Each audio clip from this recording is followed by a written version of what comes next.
Hello and welcome back everybody. It's Complicated Relationships Reddit Stories. Hope you guys are safe and healthy. Now let's see what the story is about today. What would you do if you find out your longtime fiancé was seeing someone else for many years? Would you call off the engagement? Let's see what happens in this story. Here's a little background.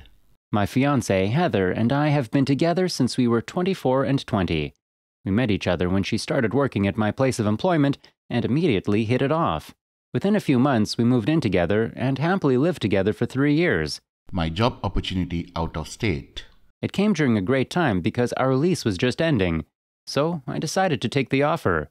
Heather initially was going to come with me, but decided to temporarily stay behind to help her family take care of her sick grandma. After her grandmother passed away, several other familial obligations kept coming up, so she never ended up joining me permanently. I was gone for nearly 4 years, but we stayed in a long distance for what I thought was a committed relationship the entire time. Here's how I discovered she was cheating. Tonight, I decided to finish up my Christmas shopping and remembered that Heather had talked about wanting to buy a particular camera lens in an email earlier this year, but needed to pay off some bills first. I no longer have access to that email account, but I thought I would be an amazing boyfriend and find a way to get her the expensive gift that I knew she would love, so I decided to see if she still had the email in her sent folder. We live together again and share everything, so I honestly didn't think it was an invasion of privacy or anything. But I ended up discovering that she was cheating on me for almost the entire duration that I was gone. Why is she doing this? Is she in love with him? From what I can tell, the guy lives out of state, and based on their communication, I don't think they ever met up, but after doing a bunch of digging, I am disgusted with what I've found and have no doubts that she cheated on me. Her email was full of videos of him, explicit conversations, plans for a future together, etc. What makes me the most angry and upset is she even saved screenshots and audio recordings of Skype conversations and whatnot that they had. For what reason, I don't know, but it's clear to me that she loved this guy at one point. So, what did I do? I started digging for more information. After spending the last 5+ hours searching frantically through all her personal information while she sleeps, it appears that their relationship ended at least a year ago, which makes sense because that's not too long after I got back in town. Now that I know all this, it's so obvious, and I feel like a giant idiot. All those times when she was too tired to talk or was busy with family stuff, she was just talking to that man. I just don't know what to do. Do I confront her now? Or I wait till the holidays are over? We just moved into our new house together this summer. We have pets together, all our finances are intertwined.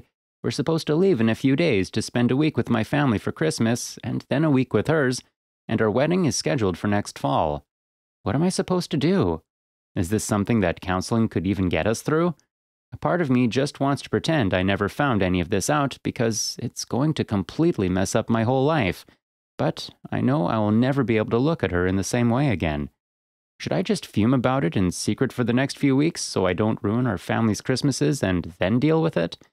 I'm so angry right now, but I don't want to make any rash decisions. As much as I hate my fiancée in this moment, she's all I've ever loved for the last 9 years, and if there's some way to make this work, I'm willing to try. I just logically don't know how I'll ever forget the conversations they had. Now here is the update.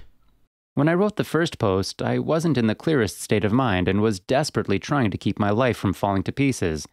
However, when I woke up the next morning, there was no question on what I needed to do. How my boss helped me. While writing the post, I started drinking. I was in no shape to drive anywhere, so I decided to crash on the couch.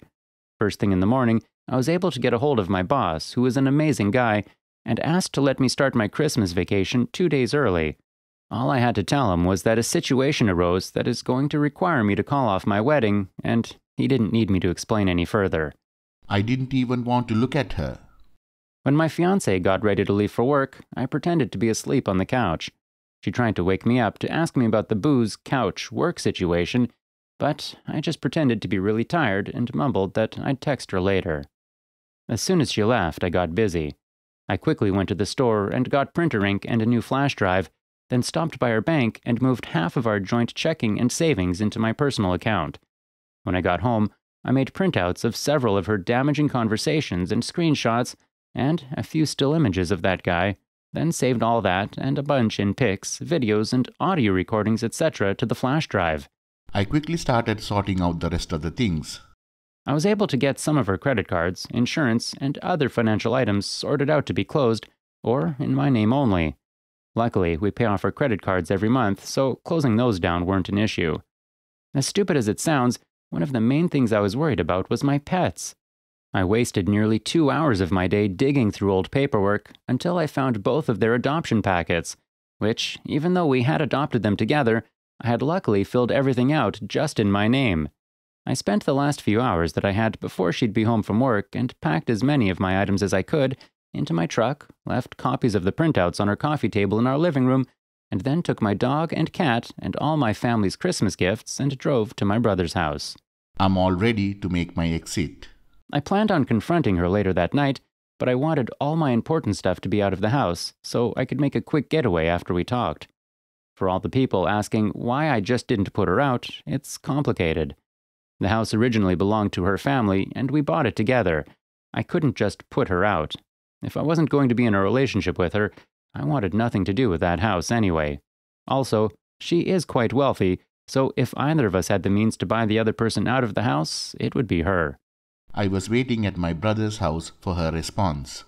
Anyway, about an hour after she should have been home, I got a text from her that said, "Are we going to talk about this?"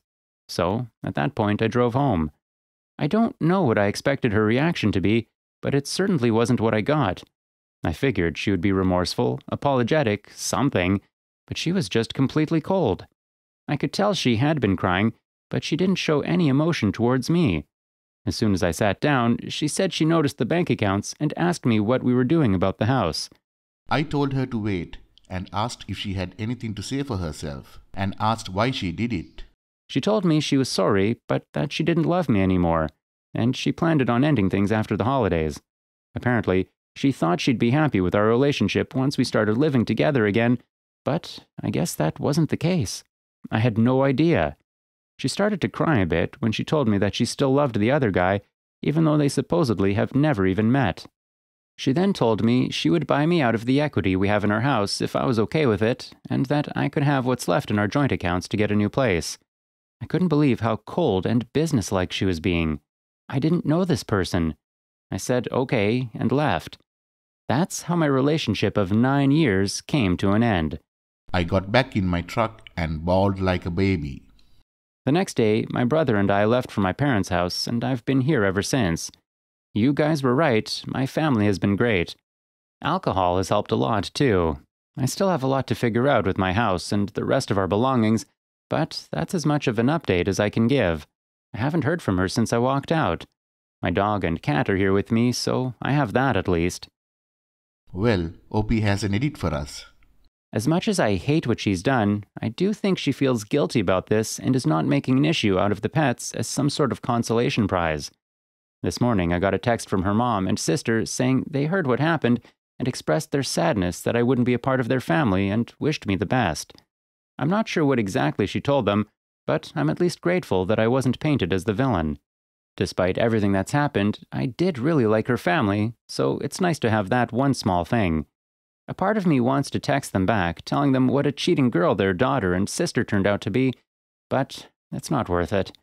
I will never forgive Heather, but at the very least, she seems to be making an effort to make a clean break without messing up my life over any more than she already has.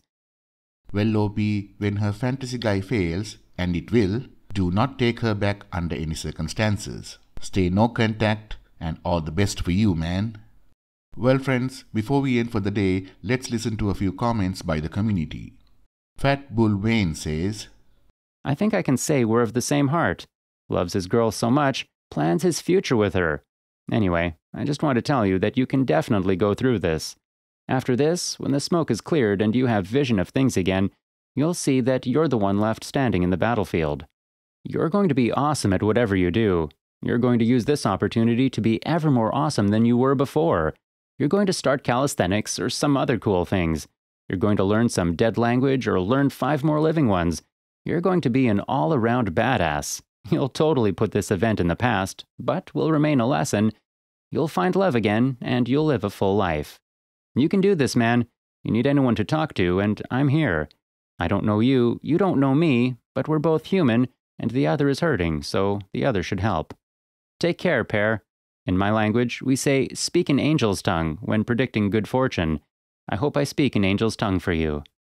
Done all wrong says, This situation just blows, and there is no way around it. But take comfort in the fact that you stood up for yourself and did the right thing. It's terribly painful right now, and will be for a while, but you will move past this eventually. There are plenty of dirtbags out there, but there are some good ones too. Continue to lean on your family and friends, and you will get through this. Thank you for listening. Please like, comment and share the story if you enjoyed it. Also, subscribe to the channel and hit the bell icon so you will be notified when we upload the next video. Take care.